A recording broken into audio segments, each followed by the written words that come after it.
Welcome to A Slob Comes Clean, the podcast. I'm Dana K. White. I blog over at aslobcomesclean.com. That's where I share my personal deslobification process. As I figure out ways to keep my own home under control, I share the truth about cleaning and organizing strategies that actually work in real life for real people.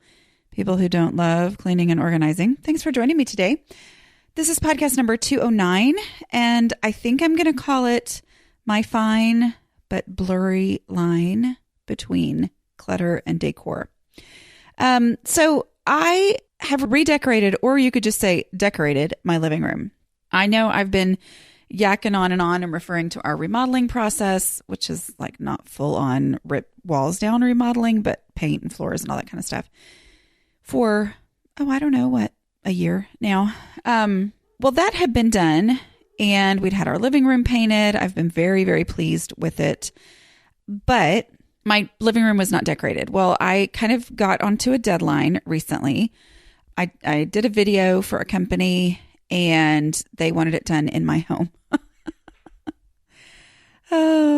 Anyway, so I was like, well, I'm so close because it's actually been painted and it has the floors, and I had bought a new rug that I loved, and I had added a couple of little things in the colors that I liked, but I mean, it was not decorated at all. And like, there was nothing really on my bookshelves because I'd never replaced all this stuff after the room had been painted and the bookshelves had been painted. And I was scared to put things back because what if, I don't feel like I know what I'm doing. Anyway, so I had a deadline and I'd actually already been planning to paint the fireplace with a friend. I really liked the way that she did hers. And so we had been planning on it, and we had actually set last weekend, which this is now, I don't know, I'm recording ahead now, so this is all awkward, but I'm just going to say it in real time because otherwise I will get mixed up. But we had already decided on last weekend being the weekend that we were going to paint my fireplace. And then this video project came up. So this friend is somebody who, her house is absolutely beautiful. I mean, like, you walk in and I mean, it's not ostentatious at all. It's just incredibly homey and lovely and purposeful and beautiful. I mean, really, it's just one of those homes you walk into and you're like, why doesn't my house look like this? I don't know. Maybe nobody else feels that way, but I do. Anyway, so we were already planning on doing my fireplace. And so I asked her, hey, more than that, can you give me some help on decorating? Like, can you just kind of help me a little bit on arranging and all that kind of stuff? Because I've got this video coming now and I would really like my living room to look finished. And I said, if you want to come down and kind of look at things. And she said, yeah, I do. Can I call my friend? She loves this kind of stuff. And it's somebody who I sort of kind of knew, but it wasn't necessarily somebody that I was, knew very well. And I said, sure. I mean, honestly, there was a time when I would have been like, no, that's okay. Never mind. Because I would have been scared. But I was kind of, I'm like, my living room is sort of a blank slate now because I decluttered and I am ready for this. And I was a little bit desperate because of, what I had coming up. So anyway, they came down. And so I'm just going to talk about kind of what I learned from them, the process. But I want to say before I do that I really struggled with whether or not to talk about this. It kind of kept coming to me and I'm like, yeah, thoughts that I have, because as I have thoughts about clutter and all that, I want to share it with you guys. But I was hesitant to because of my fear due to past blurred lines between decor and clutter. And so that's what I'm going to talk about. And I thought to myself at first when I started thinking about this and, what I had learned from them and all that, I thought, maybe I should wait. Maybe I should wait and see if this sticks, see if it lasts, see if I can maintain what they've done. And then I realized, you know what? I'll tell you all about that later. I'll tell you how it's maintaining and if I'm able to keep it up or not. But there are things that I've learned for now, and I may learn that I can't handle certain things down the line, and that's fine. Because I want to be sure, especially if this is the first time you've ever listened to my podcast, just know that if there's one thing I know, it's that not everything lasts. Not every bit of progress, not every positive thing that you do or that I do has this result that's impacts my home and my life for the next 30 years. And I honestly have come to believe that that's the main thing I have to give you guys. over everything, over the, decluttering process that I have, learned the hard way and come up with in my books and all that. More than that, the number one thing is it's okay when something doesn't keep working perfectly forever. It's okay to be happy about it now. And then you don't have to feel like a failure when something quits working or when something doesn't turn out to be the game changer that you thought it was going to be. You just got to keep going from there. Here we are on podcast number 209. Oh my word, I've been yakking about this stuff forever. But it's like, it's not a matter of, okay, guys, do this and you're done. There is no done. Like there's no done. And people who love decor love to redecorate, right? I kind of want to decorate and then be done. I assume I'll be that lady. If I could actually keep this up and have it look nice, I assume I'll be that lady who in 30 years, let's see, I'm 45 now. So 30 years, I'd be 75. Okay, anyway. So I'm selling my house and like the pictures get shared all over the internet. Can you believe that this person hasn't redecorated in 30 years or whatever, Anyway, that will be me. So I guess that's the thing is, yes, I may fail. I may not be able to maintain what we did. It may turn into, something that I love as a beauty spot may turn into a clutter catcher. I have no idea. And I fear that. And I know it's a possibility, but I'm here for y'all for that because I'm not the only person that happens to. And a huge part of my frustration before was that I always kept thinking I would arrive, that I would be done at some point, that I would figure out the trick and then never have to keep figuring anything out ever again. And that is just not reality of a home because people live in it and people change and people move. And I'm sure that, well, I'm not even going to say that. I'm sure of nothing. I mean, really, there's part of me that goes, okay, well, maybe once my kids are older and I don't have kids in the house anymore, which is not a time I'm looking forward to. I'm dreading that.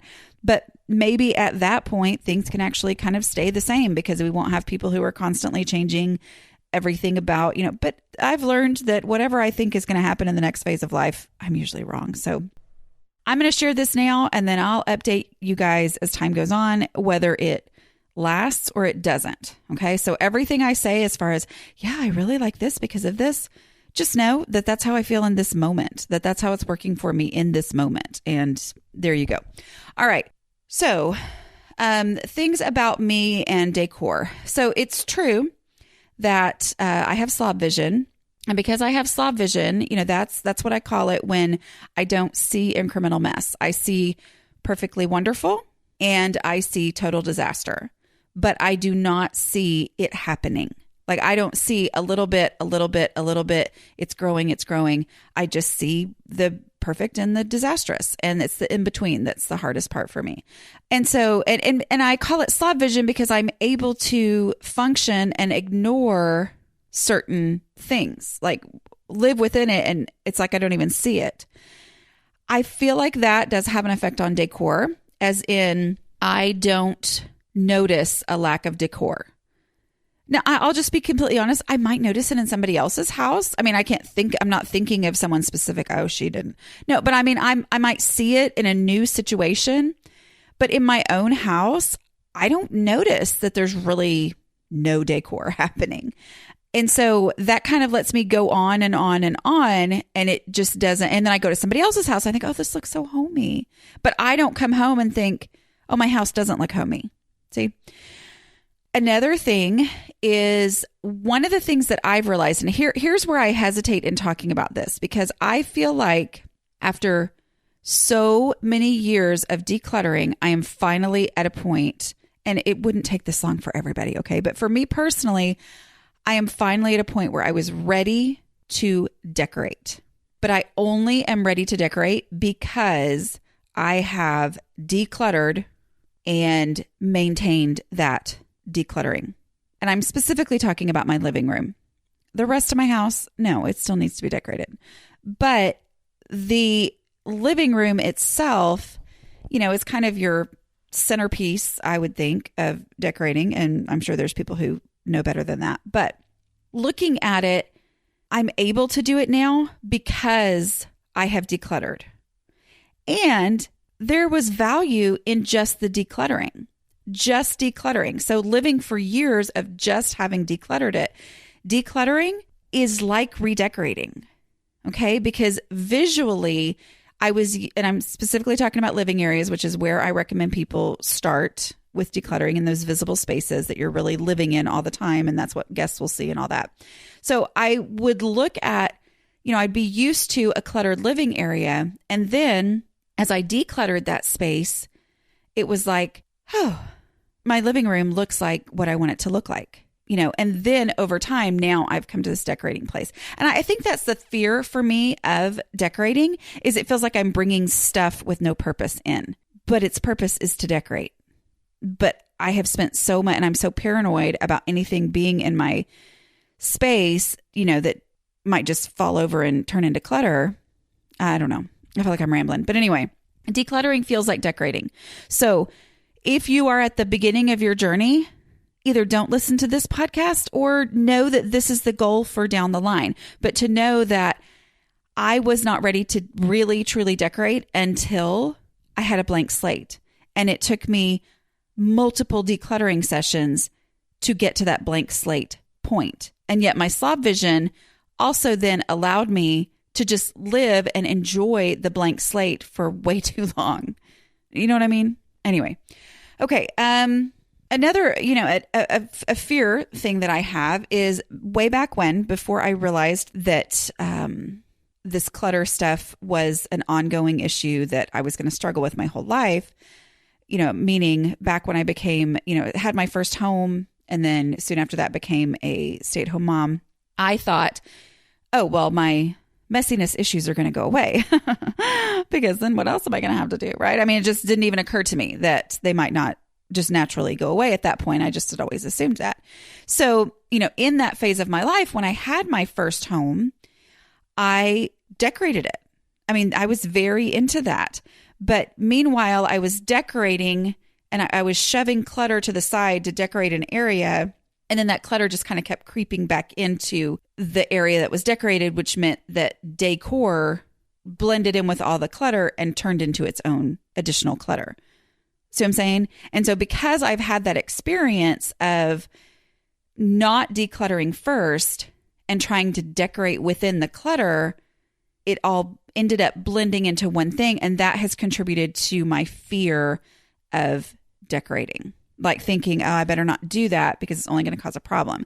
And I feel like having had it decluttered and maintained it and lived with it and learned to like the open space, that I'm hoping is what's made me ready to decorate. Okay.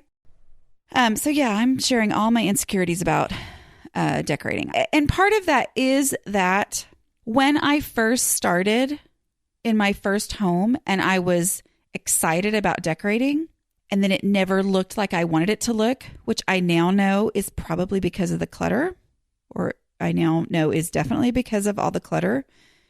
Having that happen again and again has made me very insecure about decorating. Because here's the thing, the stuff that they've brought into my house, I like it. Like, I mean, it's all like, it's what I would have picked myself in the store. But I'd gotten to this point where I was so scared of that. And part of it too is because I had shopped so much. There's a podcast, I think I did it after Christmas, January, something like that, where I talk about, learning to stop shopping. And part of the issue is that I used to just shop all the time, bring stuff into my home, and then it just turned into clutter, instead of bringing things in purposefully. And so I feel like I'm rambling, but I'm going to keep going. What if I can't handle decorating? What if it collects clutter? Those are fears that I've had. So, and another thing, okay, so last week I had the friends come in, and that also is another point for me, is to be willing to accept help, to say, I want someone to come in and help me so that will help me kind of get over those insecurities about decorating. But at the same time, I also needed to know myself, because I was very, these were people coming in and they have beautiful styles and I absolutely love their style, but I know myself and I know I have a clutter threshold. And so I was pretty adamant about, I just have to let you guys know, and they know this. I mean, one of them, she knows what all I do. The friend, the other person I kind of had to explain it to, but I was like, I can't have as much as she has in her home. I love it. I look at it and it just makes me happy to look at in her home. But because I know my clutter threshold, I know I can't have a display of 7 random things on my hearth, even though for her it's artfully and beautifully displayed. For me, it's just going to be a clutter catcher. Like other things are going to get set down near it. I think I had to come to a point where I knew my own clutter threshold and then was able to be really strong and adamant about clutter threshold as a thing, which you guys can say, there's a book, it's a thing. I can say, I made it up, but I wrote a book and somebody published it, so it's a thing. My clutter threshold is a thing. I know what it is. I know what I can handle. And that helped me be able to say no to something that really was beautiful, but I knew the future of how that was going to turn out. Like I knew it was over my clutter threshold. And so that having decluttered, having lived and been able to maintain at a certain level gave me confidence in my clutter threshold, which gave me confidence to be able to say, that's beautiful, but I can't do it. And so I need I need less there or whatever, because their style was a little more stuff than what I can personally handle. And it's not a matter of liking, because remember, clutter threshold has nothing to do with what you like. It's to do with what you can handle. Everybody got that? There's a podcast on that. Listen to the podcast on the clutter threshold. Okay. So accepting help, I kind of had to get to this point where I was confident in my own abilities as far as clutter, blah, blah, blah. Okay. So a couple of things. I feel like it was helpful that I had picked out a rug that I really, truly loved. I when I say picked out, I'd actually bought it on a Facebook Marketplace post. And I'm so sorry, you guys, because I know I say don't do that. I mean, don't get on those. And I mean it. I try not to. But I just happened to see one and I got it and I love this rug. So whatever. At least I'm being honest, right?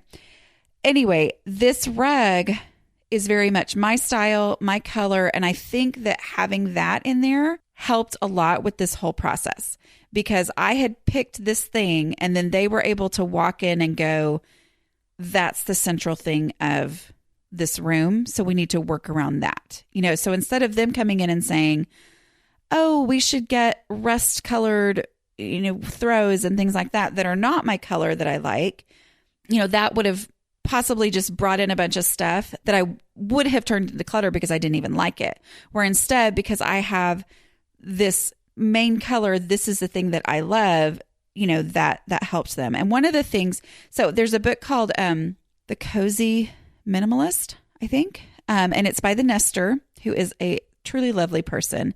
I went to her Nest Fest last year as an author in her author barn. One of the things in her book that she talks about, or that, I can't remember where exactly she talked about it, but she talks about, like, instead of going out and buying things, like bringing the colors that you think you're going to love kind of in, like, so if you really think you want hot pink and you have a hot pink coat, come and drape it over your chair like a throw or something, just to kind of give you this idea of colors. And if I'm quoting her wrong, I'm sorry. But anyway, so they did that. I was really shocked. The first thing that they did was rearrange my furniture, which I was totally fine with. And it made a huge difference. I mean, just that first night before they'd brought any decor in, and I was scared to death of them bringing stuff into my house.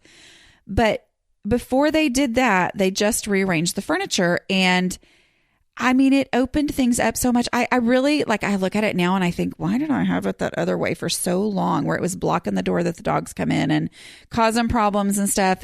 But I will tell you that they immediately were like, do you have to have that rocking chair in here? Because there's no room for it, which is the container concept, which is the thing that I have to talk myself through. But it was very natural to them as decorators to realize that. So if you have somebody come in and help you, which I guess what I'm recommending here is talk to your friend who loves to decorate. There's a lot of people out there, especially in the world of Pinterest and Instagram, who love this kind of stuff. You probably have a friend who has a beautiful home who would love to come in and help you. Make sure it's a safe person. Make sure you've decluttered first, blah, blah, blah. But anyway, I thought it was interesting that they just in the looking at things and arranging in space immediately implemented the container concept without knowing it was a thing, where that's not how my brain works. It's like, oh man, I've got to move this chair around 16 times to figure out how to put it in here when in reality, it just didn't fit. They also rearranged a lot. Like they did, let's put this here. Anyway, so I really appreciated that. And I'm going to show pictures of this somewhere, at least on Instagram. Anyway, they asked me, what are my have-tos? Like, what are my things that are precious to me that I really, really want to keep? And really, honestly, there weren't that many. But one thing that I thought was really interesting is, they moved things. They moved them again and again. They put them here. They moved them out. And I thought it was interesting because it reminded me of what I do when I'm directing a play. Like I'm all about the tableau and figuring out the look for this scene of where people are placed. So like if there's a scene where people are sitting around talking, I'm not going to have them just sitting there all on the same level. It's like, no, we're going to have this, and make it look. And so it was just like, oh, we all have our different things where we see different stuff. So you have something, even if decorating isn't really your thing, you've got something that is your thing where you're gifted. So I was watching them do this and they were just kind of moving things around, all the stuff that I already had, but I had a bunch of books on the bottom shelf. They took a lot of those books and kind of placed them around, put some of them on their side and put a little plant on top of them, that kind of stuff. And it just really made it look really nice. And now, again, this is not an overstuffed bookshelf. I didn't want this to be a shelf that was completely full of books all the way. That wasn't what I was going for in this area. Plus, I've decluttered a ton of books. But, they used the books themselves more as decor, which then makes me happy because I love books. You know what I mean? But I thought, little things that they see that I don't, that I'm very appreciative for. So like I had my own books that I've written. And I told them, I said, I really want these to be kind of a focal point, but I just had them in a corner of the bookshelf all together, and nobody would know unless they happened to go over that was like, oh, these are special things. It's like, it's my 2 books, and then, Decluttering at the Speed of Life, How to Manage Your Home Without Losing Your Mind. And then there's the little booklet, Giving God the Worst of Me. And then I had the translated copies, the translations of How to Manage Your Home. Well, I guess of both of them. Anyway, in Polish and Chinese and stuff. And some of those are in really fun color covers.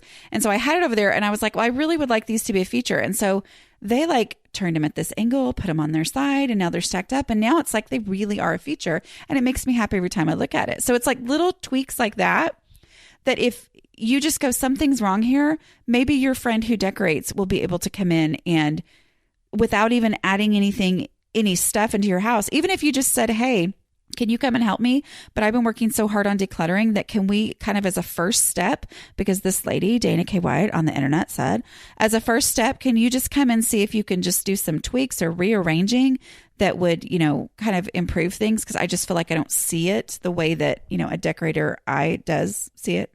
Anyway, little things. Okay, so some of the stuff that I was going to say is we focused on non-randomish surfaces. So like, on my little side tables, there are no displays. Okay. They did put some lamps, some very small lamps on those, but there's no displays. The only displays that they created, which are nothing elaborate, they're still very simple, are on like a non-randomish surface, like my bookshelf in my living room and my mantle. And that's it. There's no like big display on the coffee table or display on anything else, even on the hearth of the fireplace. We didn't do stuff there because those are naturally clutter collecting spots. And so we kind of did the things that are more off to the side. And so that brings the whole room. It makes it all look a little more purposeful and put together and decorated, but they're not like risky clutter risk spots. Make sense? Other little things, they bought some baskets. Okay, so here's how we did it. They came in, they rearranged just what I already had. And at that point, I was incredibly pleased with what they had done.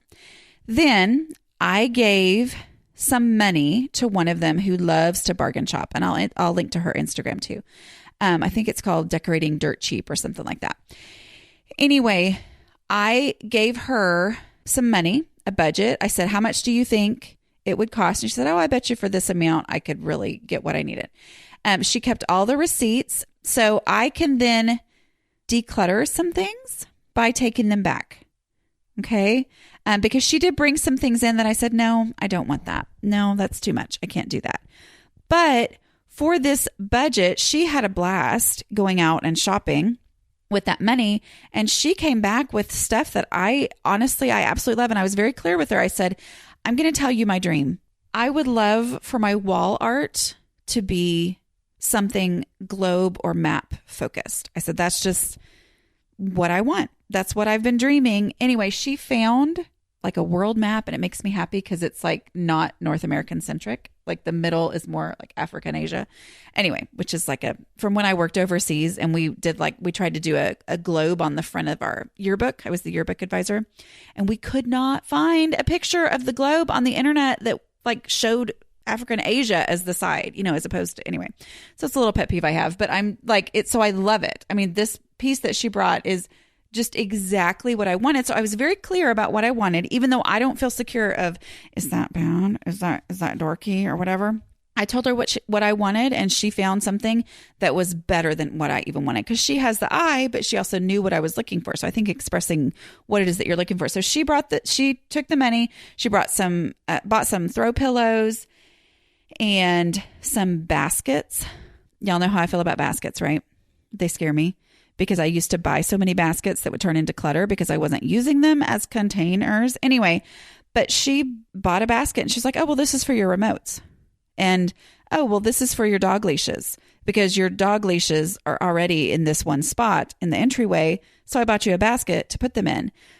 And it's been 5 days, and they've stayed in their spot because we just went ahead and put the basket in the exact spot where those things were randomly going anyway, and being looking cluttered, which then adds more clutter to it later, right? Because clutter grows. If you see a pile of anything, other stuff is going to go in that pile. Anyway, I thought that was very interesting that these things I've been scared of, so far so good, are working really well. But it's kind of that stuff I've had to learn of, okay, there's stuff here anyway, so I need a container for it. Like that's just very automatic to them. They're like, well, of course you do. I know, right?